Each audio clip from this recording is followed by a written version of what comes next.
So today I'm here with Dr. Emmett Blahnik of Next Level Health Clinics, and the reason I wanted to talk to you today is because of the life of Steve Jobs.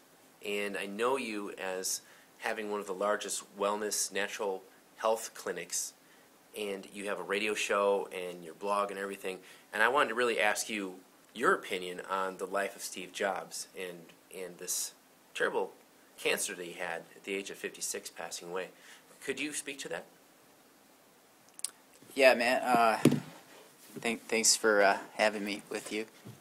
First of all, it's the world is worse off right now. It's a sad day.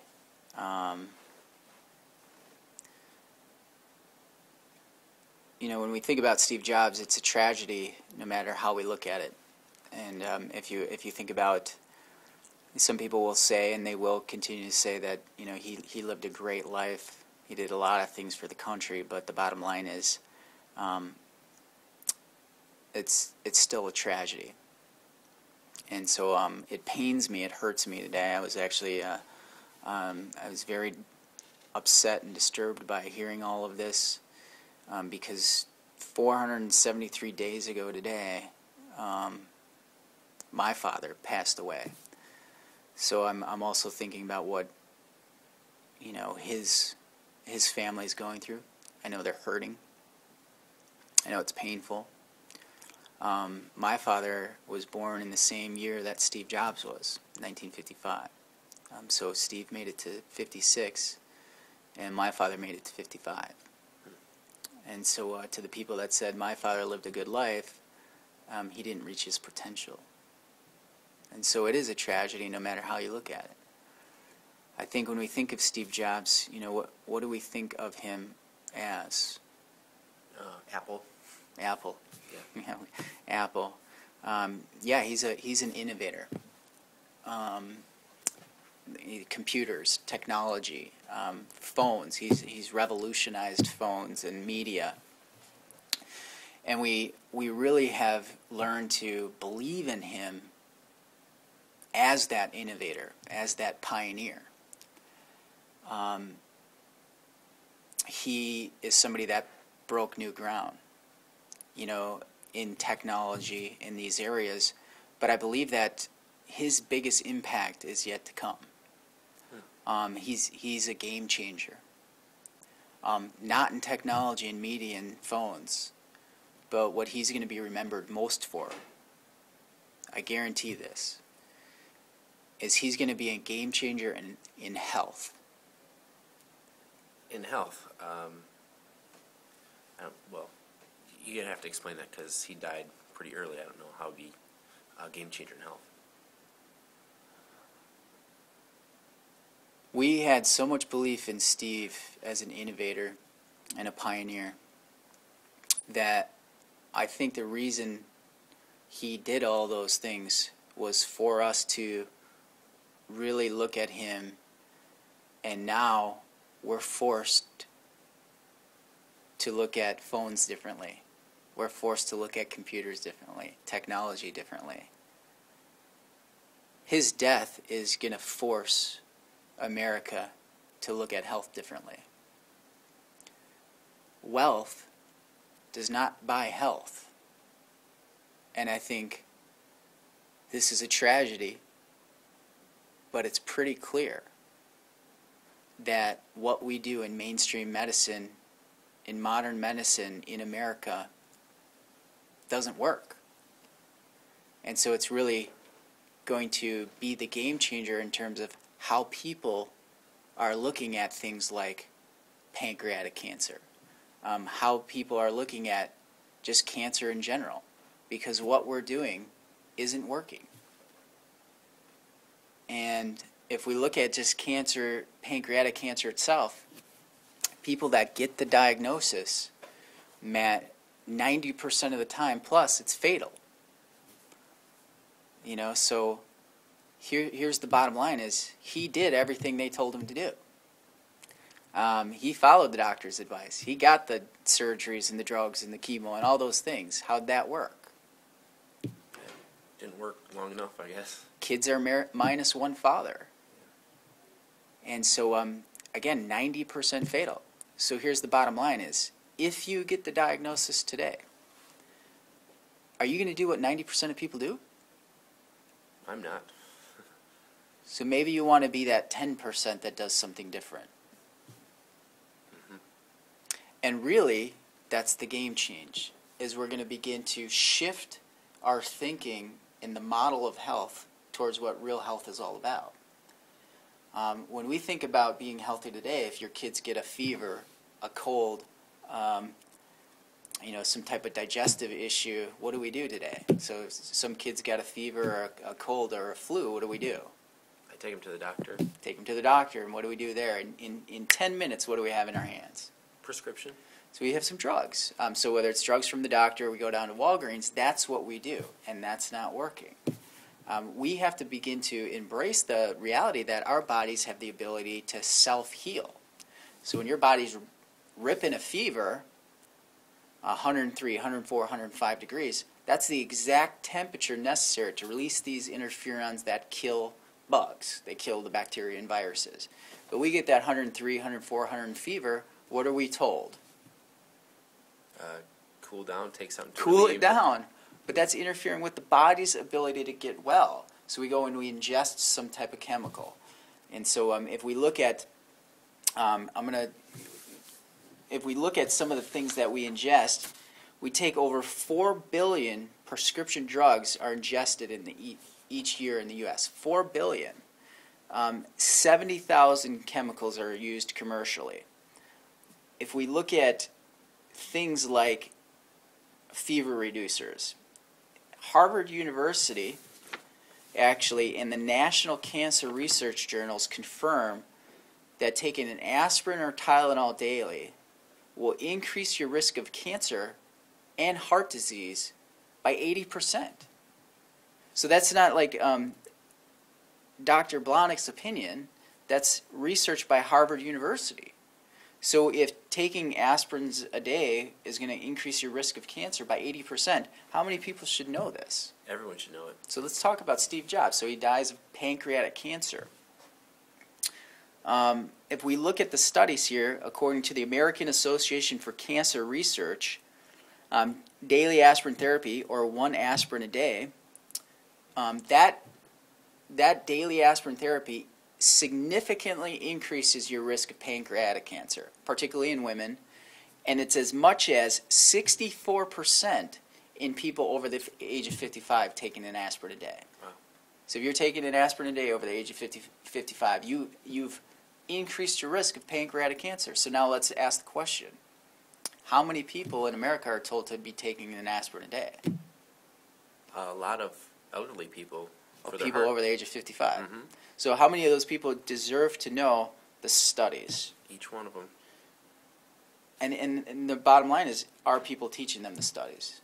No. And why not? Because every 30 seconds we have a commercial on the TV telling us that we have to be taking these things. And how's that working? Well, right now, 1 out of 3 people in this country, another tragic example, Steve Jobs, dies of cancer. 1 in 3.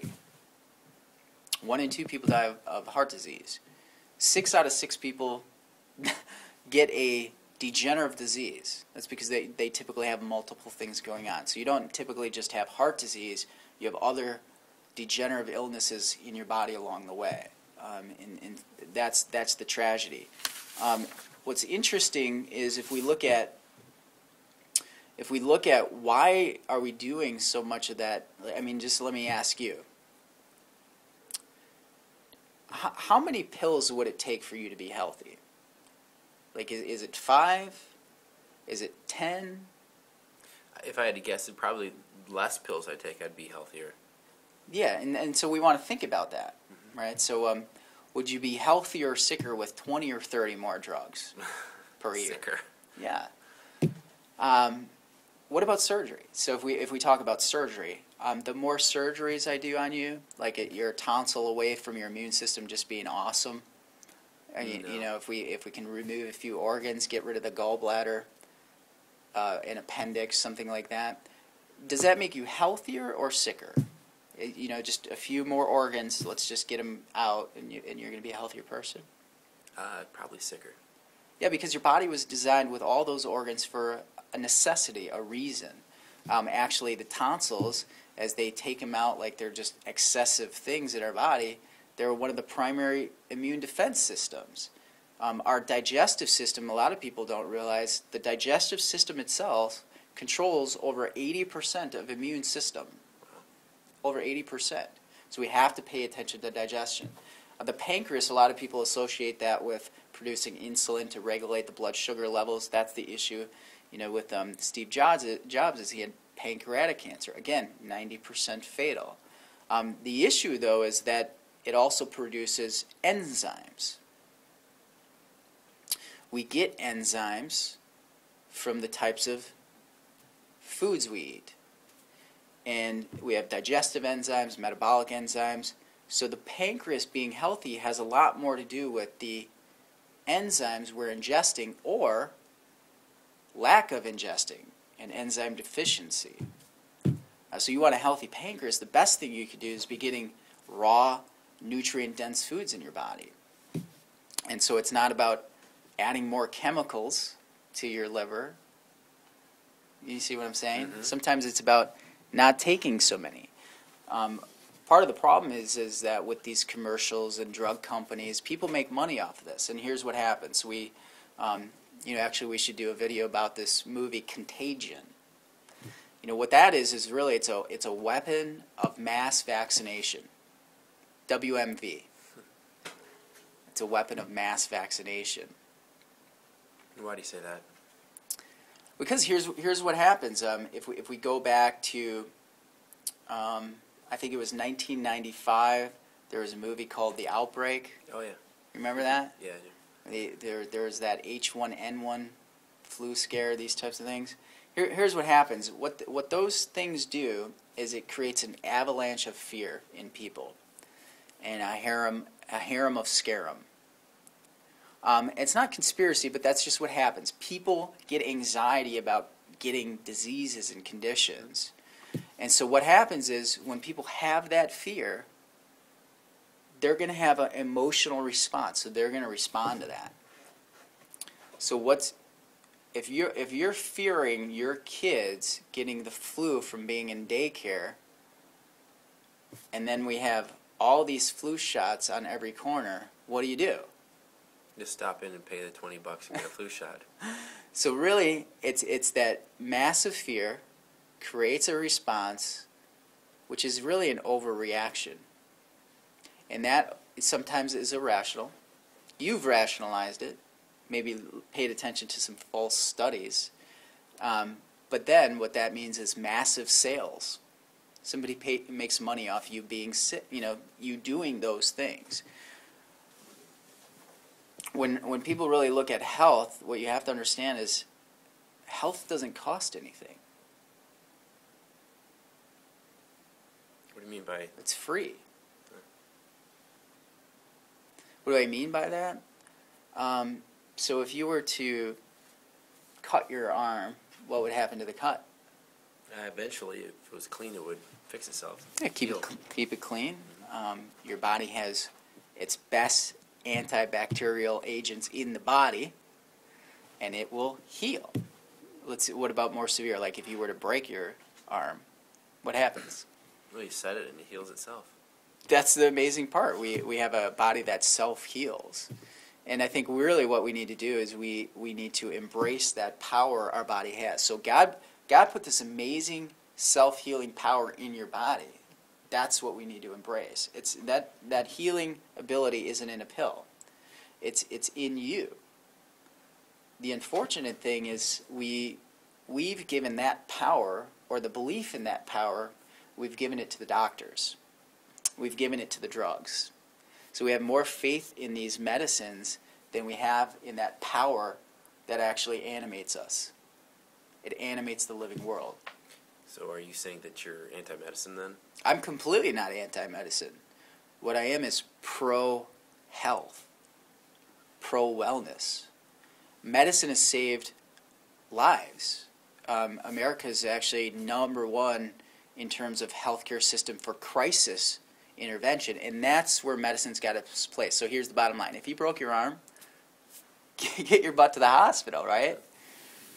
But medicine and drugs and surgery is not meant for a permanent lifestyle solution. Does that make you with me? Yeah, that makes sense. Yep. It doesn't create health.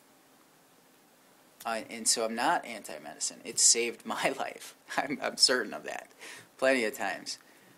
It saved my mother's life. She got cancer at a young age. As I told you, my father died early at the age of 55. But cancer, the routine visits didn't work for my grandfather. He died at a young age. Man, I was named after Grandpa Emmett. I watched him take his last breath. Every year he gets his routine exams, and then one year he's told he's got a terminal disease. My grandmother at the age of 58 dies of a terminal disease, cancer. I have another family member that, actually two family members that were told, in their early 30s that they had breast cancer, dealing with, the struggles of that. That the cancer and heart disease and those types of things, my father actually died from a liver condition, and that's really what Steve's original condition was all about. It was a liver problem. The liver cleanses the blood system of toxins. And so the issue is that if we take out that organ, you're still going to pay the piper if you keep doing the same thing. In fact, if we look at some studies here, the University of Columbia School of Public Health indicates that 95% of cancer is due to diet and the accumulation of toxins. It's not genetic. It's due to the things that you're ingesting, the things you're putting on your skins. It's the things that are in our environment, whether we have control of it or not, whether it's in a building we work in, a house we live in. It's the accumulation of those toxins. And so this is good news. It really is good news in terms of cancer, because why would that be good news? Because you have something you can do about it. Yeah, we can do something about it. But the fact is, it's still 1 out of 3 people die of cancer, so how are we doing? Well, we're not paying attention to it, definitely. Yeah, so it's like the Titanic, if you remember that movie. Mm-hmm. So the alarms are going off, the bells and whistles are sounding, and it's going down. But people really didn't pay attention to the alarms until it was too late. And actually, the lifeboats were actually half full. So do you have to be told you have cancer before you actually start doing something about cancer? No. If it's 95% self-induced, the challenge with that as a health leader is, whether you're a doctor or somebody in the community, health leaders in this community, like Dustin Maher, he's a local fitness guru. The challenge for us, Dr. Oz, Oprah. Yep. So Oprah is considered a health leader. I don't know how that happens, but we look at like somebody like Tim Ferriss. These educators, the challenge is telling the truth. Because if it's my mom or my sister, or I'm talking to Steve Jobs, and I were to say, yeah, that cancer you got, you gave it to yourself. How would that come across? Like you're cold? Yeah. And so that's part of the difficulty is we're so concerned about being tactful and sensitive to not ruffle your feathers, that what we'll do is we'll tell you when you have the tumor that if you don't change something, you're going to die. It's too late. Meaning if you don't remove the breast, if you don't remove the pancreas, you're going to die. At that point, we're going to get serious with you. But if we know these things are going to lead to you paying the piper, and we know it 10 years in advance, so we sit down and you tell me your lifestyle, the things you eat, your sedentary lifestyle, the things you're ingesting, the standard American day, If you tell me those things, and I know in my mind that that's going to give you chronic illness, degenerative disease, should I water it down? No. Would you want me to water it down? Definitely not. I want to know the truth. Because here's the bottom line: is the same thing's going to happen to you. It's just going to take a little while to do it, right? Mm-hmm. So it's going to take a little while to do it. So my goal is to make sure you're aware of it now, and then, like Dr. Oz and Oprah, Tim Ferriss, Dustin Maher, all of us, what we're trying to do is make people realize it's literally those things in your hands that you can decide on. So let me ask you, when we think about somebody like Oprah or Dr. Oz, what do they refer those choices as? I'd say they're probably lifestyle choices. Lifestyle choices. Mm-hmm.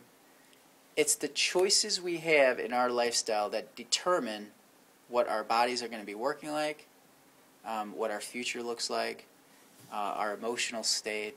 So we know that carrots are good, and we know that French fries are bad. But we have a choice.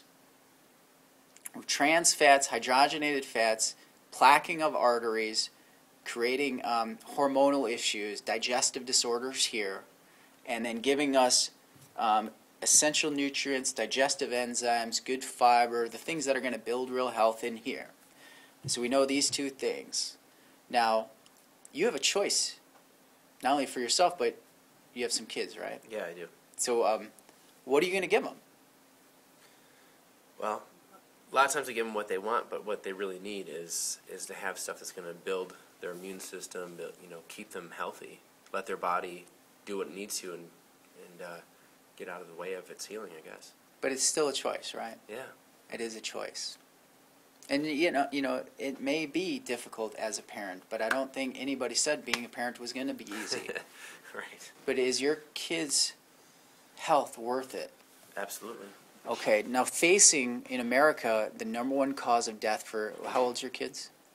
3 and 4. 3 and 4. So the number one cause of death in kids ages 5 to 9 today is cancer. So your son is going to be turning 5 soon. Yep. So French fries or things that are going to build real health. It's a choice, considering 95% of cancers are due to lifestyle choices. What are you going to take out the kids today? Right. Mm-hmm. So I think that the reality is that Steve Jobs is an innovator. He is a creator, but he is a game changer. And the biggest game change he's going to influence is how we look at health, because his wealth did not buy his health. And that's the same with we can look at other people, other celebrities. Name some celebrities that had all the money in the world, but either they died or the person they loved died.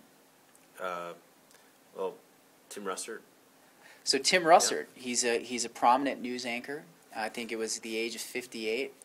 What was interesting about him is he went in for his routine exams and tests, EKGs. In fact, his stress test turned up normal weeks before he keeled over and had a heart attack. So tests turning up normal, heart attack and dead. 58 years old. I don't know if this qualifies, but Michael Jackson. Michael Jackson, definitely.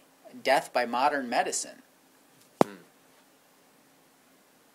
And I know Tiger Woods, his father, they probably had quite a bit of money. Yeah, so Tiger Woods obviously has a lot of money, but his father died of cancer as well at a young age. So he had all the resources at his fingertips, and yet, couldn't keep his father alive.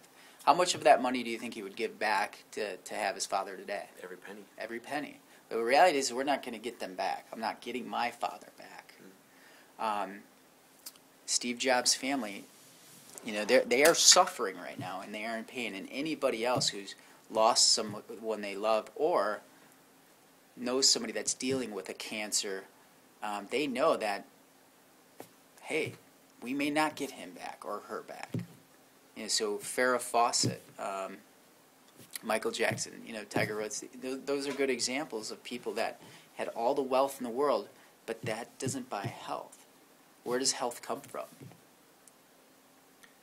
It sounds like it's getting out of the way of and letting your body do what it needs to do to heal itself. Yeah, so you have that health in your body. It's in you. You got to stop interfering with that. So when your body is working properly, it's functioning normally, and it's healing, you're building really healthy tissue, cells, and organs. We just got to stop the interference. And whether it is paying attention to better nutrition, quality nutrients, getting rid of maybe some of the chemicals in growing this stuff, you know what I mean? Maybe it is better nutrition. Maybe it is moving a little bit more. We have sedentary lifestyles today. I think as the latest statistics, I think it's almost up to 40% people are considered overweight and or obese. Up to 50% of some school districts, 50% their kids are considered overweight, leading to multiple health conditions. Not that being overweight and obese makes a person a bad person, but clearly, statistically, research shows they're going to suffer with health conditions more often. And so, we got to get moving. We got to get some of the, when you move, you're actually eliminating the accumulation of toxins. So the lymph nodes, if you think about the lymph systems, you go in and the doctor does this and he feels the swelling. Yep. Your lymph nodes are like the command center for your immune system. But they only get squeezed and secrete those toxins by movement and contraction of muscles. We need to get oxygen into our tissues and cells. Oxygen through movement, getting the blood to pump out the oxygen to every organ, tissue, and cell in our body. Oxygen, actually, there's a Nobel Prize winner. His name's Otto Warburg. I would suggest you look it up and study. I can provide it over on my website, nextlevelhealth.com. He won the Nobel Prize for his research in when you deprive a cell of an essential nutrient, oxygen, I think it was by up to 40%, it turns cancerous. Mm. So how do you deprive a cell of an essential nutrient, oxygen? You got to, cover it with something, I imagine. So the layer of the cell is a bilipid layer. It's a layer of basically like cholesterol. It accumulates inflammation through toxins, and the bottom line is it just becomes very rigid, and oxygen and nutrients can't come in the cell or exit the cell efficiently. And when oxygen can't go in and out of the cell, it's oxygen deprivation. That cell wants to live. And in that process of self-healing, because it wants to survive, what it needs to do is it needs to now rely on something else to live. So it goes from oxygen to other sources like glucose. It'll actually take it from other cells and other organs. So it'll actually destroy other organs and cells to stay alive. What do we refer to that as? When it starts to mutate. Sounds like the beginnings of cancer. That's what cancer is. And that was his studies, as he was finding, is that when you deprive that organ of, or that cell becomes too acidic, depriving of oxygen, it turns cancerous. It literally sounds like your body is fighting itself. It's fighting itself. And so what's the answer to that? Is it adding more chemicals? Chemotherapy, radiation? Sounds like getting the junk out of your life and allowing the cells to do what they need to do. Yeah, give them the opportunity to thrive. Get rid of some of those chemicals. Don't add more. But if we look at like Steve Jobs, again, the issue is that he did mainstream medicine. And it didn't work. 90%, when you are diagnosed with cancer in this country, 90% is going to be fatal because that's what 90% of people would do. Because you have this massive fear. Rightly so, because if you do what most people do to treat that, you're not going to live. But if we look at studies on that. So let's just cover some of the studies, Matt. This is according to the Journal of Clinical Oncology. 81% of cancer specialists would not consent or do chemotherapy themselves. So these are people in the field that wouldn't they're recommending to other people, but they wouldn't do it. Yeah, considering what people say was it was something like success rates with stage 3, stage 4 cancers in the immediate, which means like this. So we know 95% of cancer is due to things we kind of do to ourselves. So if we go in and get a stage 3 breast tumor out, immediate success. So that's what they hold their hat on, but the long-term survival rates don't exist.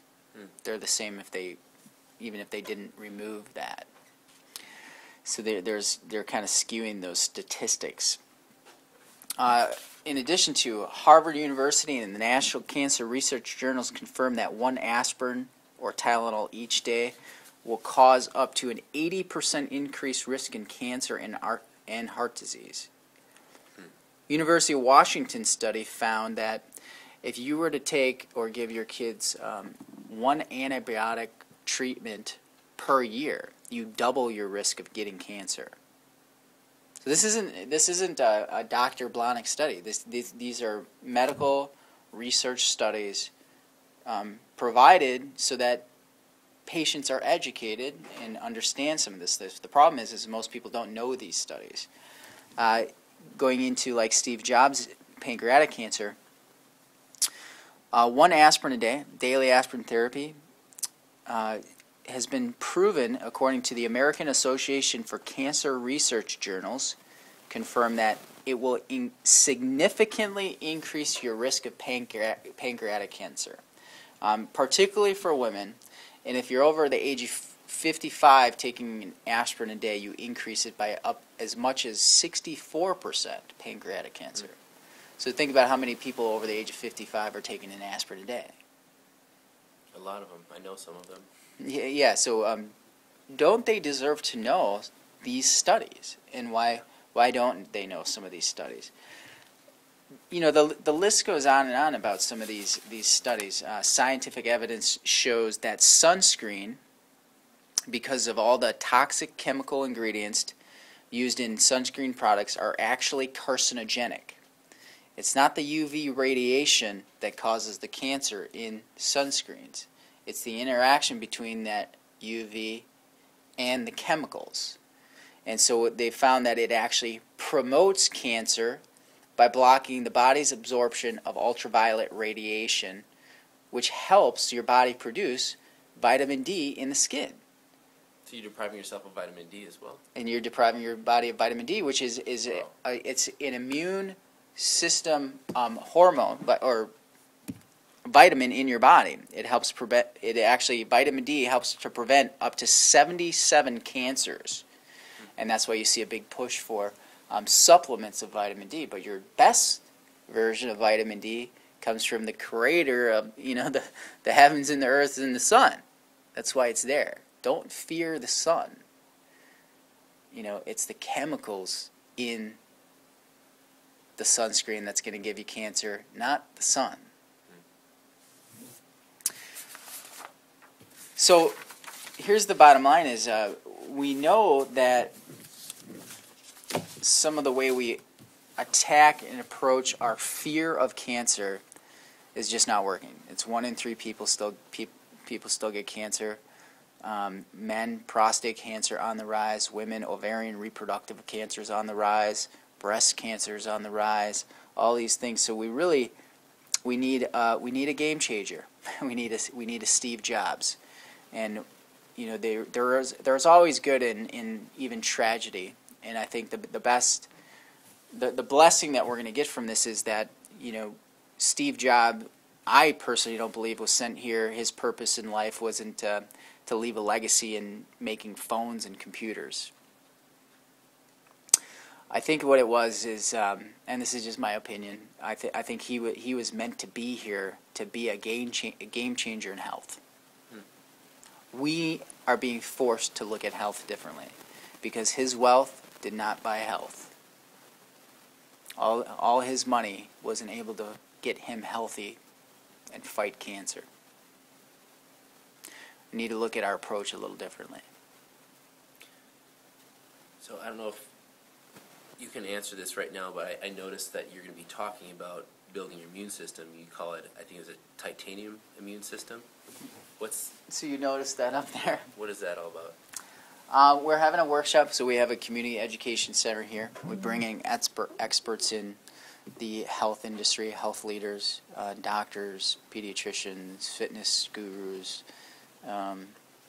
yoga instructors, people that are actually proactive and progressive with real health. And if you know people like a pediatrician, Dr. Robert Mendelsohn, MD, Mayor Einstein, these are leaders in health that aren't pro drugs, medicine, and vaccinations. They're educators of the truth. And so in our community education center here, weekly we have workshops on health. This one happens to be on how to build a titanium immune system. So so you have a family? Yeah, I do. 2 kids and a wife. Okay, so Matt, do you know the top 5 things to boost your kid's immune system? No. The top 5. No, I don't. And so part of being a parent is tough. You need to know what those top 5 things are. And so that's why you got to RSVP and bring your wife with you, because she may not know either. And we're going to cover what those top 5 things are. Awesome. We're going to go over, the FDA. The FDA has actually put black box warning labels around things. There's actually Journal of American Medical Association findings, Center for Disease Control findings, some of the dangers and side effects to some regular over-the-counter medications. So things where you would go over to like the Walgreens or CVS and get some of those Robitussin, Triminic, Pediacare, Comtrex. Can cause, it's been shown it can cause strokes, brain bleeding, and seizures. And that's why the FDA recently completely banned some of these medications for adults and children, especially under age of 6. So we're going to actually go through medication and vaccine flu shot safety awareness. So again, not Dr. Blahnik's opinion, but the studies and the research on these things. And what the FDA is saying. And what they're saying about it. Yeah, Wow. so because people need to know about those things. And then also not only that, but obviously we want to give you some solutions. So if we can't do those things, then what can we do? So we're going to cover, Matt, the natural approaches to actually building a really strong immune system. Because, again, it's going to be that fear. Whether it's a ear infection, the sniffle, sneeze. So if you know that your kids are about to go into a daycare and there's a bunch of sniffly, sneezing, snotting, fever kids who are going to school, Yep. What are you going to do? You don't want your kids to be sick. Right. But what do you do? Okay. Do you do what most Americans do? I've been known to do that, yeah. Go get them the stuff to make them feel a little better so they complain a little less. Yeah. We're managing symptoms. Yep. But a fever, you just think about it, the body wants to heal itself. 103, 104, 105 degrees, that's the body's ability to self-heal. It's burning the bugs. At that degree and that temperature, the core temperature raises, releases these interferons, and it destroys bugs. It's our immune defense system. But we get a fever in this country, we try to lower it with some of these things, right? We just discussed that. But the bottom line is this. We need some safe, effective, natural approaches to boosting your kids' immune systems. So things with nutrition and exercise and managing the stress, emotional states. We know that people with, not feeling so good about themselves, they get sick more often. So we're going to cover some of the natural approaches to really getting your kids as healthy as they possibly can be to reach their potential. That's awesome. All right. So Tuesday, the 18th at 6:30 p.m., you can go online and just reserve a spot. It typically fills up quick. Anybody that's listening, just go to nextlevelhealth.com. And you have it right there with the events. You got it. All right. Thank you very much. No problem. All right.